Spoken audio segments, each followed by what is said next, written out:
Hello बच्चों, चलिए इस प्रश्न को देखते हैं। दो निवेशी एंड गेट के लिए लॉजिक प्रतीक, सत्यमान सारणी तथा बूलियन व्यंजक दीजिए। तो चलिए बच्चों, सर्वप्रथम हम इस प्रश्न की मुख्य अवधारणा पर चर्चा करते हैं।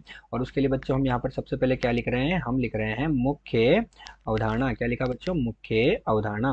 तो इस प्रश्न की मुख्य अवधारणा में बच्चों हम क्या देखते हैं कि हमारे पास कोई भी ये एक एंड गेट है। बच्चों क्या है? ये हमारे पास एंड गेट है, जिसके हमारे पास क्या है बच्चों? दो निवेशी हैं। तो एक निवेशी तो ये हो गया और दूसरा निवेशी ये हो गया, तथा यहाँ हमें क्या मिलेगा बच्चों? इसका निर्गत प्राप्त होगा। तो माना हमारे पास जो दो निवेशी है वो एक तो है ए तथा एक है बी, तथा हमें यहाँ जो निर्गत प्राप्त होगा बच्चों वो क्या है? वाई है। तो ये हमारे पास बच्चों एंड गेट का प्रतीक चिन्ह भी यही होता है। तो ये हमारे पास क्या हो गया बच्चों? एंड गेट का प्रतीक चिन्ह भी हो गया। अब हमें जो एंड गेट है, इस एंड गेट में हमें जो निर्गत प्राप्त होता है बच्चों वो वाई प्राप्त होता है, तथा ये जो निर्गत होता है ये किसके बराबर होता है बच्चा? दोनों निवेशी के गुणनफल के बराबर, यानी कि वाई बराबर ए गुणा बी हमारे पास होता है। यही हमारे पास बच्चों एंड गेट का जो निर्गत है वो है, तथा हमारे पास यही एंड गेट का प्रतीक चिन्ह है। अब बच्चों जो हमारे पास सत्यमान सारणी होती है वो सत्यमान सारणी निर्गत तथा निवेशी के स्तरों को बताती है, तथा बूलियन व्यंजक निर्गत तथा निवेशी में संबंध को बताता है। यही हमारे पास इस प्रश्न की मुख्य अवधारणा है। तो चलिए बच्चों, अब हम मुख्य अवधारणा के आधार पर क्या करते हैं? प्रश्न को हल करते हैं। तो अब हम लिख रहे हैं प्रश्न का हल। अब बच्चों प्रश्न में हमसे क्या पूछा गया? एंड गेट के लिए लॉजिक प्रतीक। तो बच्चों एंड गेट के लिए लॉजिक प्रतीक हमने क्या किया?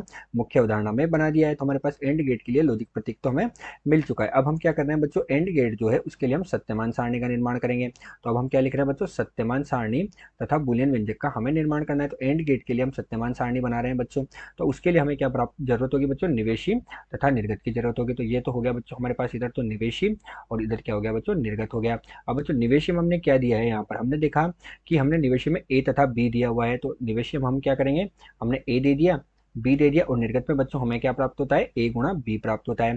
तो बच्चों अब निवेशी में मैं मान दूंगा, मैंने दिया दोनों जगह जीरो और जीरो, तो हमें बच्चों कितना मान प्राप्त हो जाएगा? जीरो और जीरो का गुणा जीरो। निवेशी में मैं ए और बी को, ए को जीरो बी को एक दे देता हूँ तो भी हमें कितना प्राप्त होगा बच्चों? जीरो।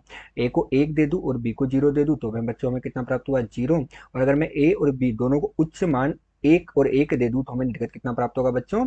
एक प्राप्त होगा। और बच्चों एंड गेट का नियम भी यही होता है कि निवेशी में उच्च मान देने पर निर्गत में उच्च मान प्राप्त होता है। अतः निर्गत में अगर हमें परिणामी मान उच्च प्राप्त करना है तो निवेशी हमें उच्च मान देने होंगे। तो बच्चों ये हमारे पास क्या हुई? ये हमारे पास इसकी सत्यता सारणी हो गई। तो ये तो हो गई हमारे पास सत्यमान सारणी, और हमें इसका क्या मिला बच्चों? लॉजिक प्रतीक मिल चुका है। अब हमें बच्चों इसमें क्या बताना है? एंड गेट जो है उसका बूलियन व्यंजक भी बताना है बच्चों। तो अब यहाँ पर हम क्या बना रहे हैं? एंड गेट का हम बूलियन व्यंजक लिखेंगे बच्चों। और हमने क्या कहा कि जो बूलियन व्यंजक होता है वो निर्गत तथा निवेशी में संबंध को बताता है। तो हमारे पास निर्गत क्या है बच्चों? वाई, और निवेशी क्या है? ए और बी। तो ए गुणा बी, ये हमारे पास क्या होगा बच्चों? एंड गेट जो है, इस एंड गेट का जो बूलियन व्यंजक होगा वो वाई बराबर ए गुणा बी होगा।